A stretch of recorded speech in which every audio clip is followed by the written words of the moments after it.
Izquierda Unida usará el asturiano sin limitaciones en la Junta General del Principado, haciendo uso del derecho que asiste a toda la ciudadanía en general y a diputadas y diputados en particular, un derecho recogido en la Ley de Uso del Asturiano y en el propio Estatuto de Autonomía.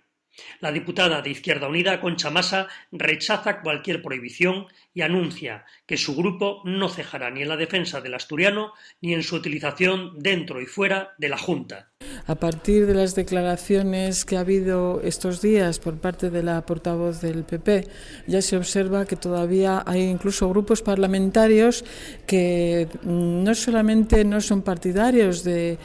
hacer uso del asturiano, sino que intentan vetarlo y prohibirlo incluso en la Cámara. Eso entendemos que conculca un derecho de todos los ciudadanos y en particular de los parlamentarios para hacer uso de la lengua asturiana. Desde Izquierda Unida no aceptamos este planteamiento, como decía, sino que no vamos a parar hasta que se cumpla en esta Cámara las leyes actuales, es decir, la Ley de Uso y el Estatuto de Autonomía. Tenemos registrado un pronunciamiento en este sentido para llevar a la Junta de Portavoces, que será tratado en la próxima semana, y estamos dispuestos a utilizar tanto la vía de los hechos como la vía del derecho para ejercer nuestro derecho, como digo, al uso del asturiano en las comunicaciones, convocatorias, etcétera, que se utilicen en esta Cámara.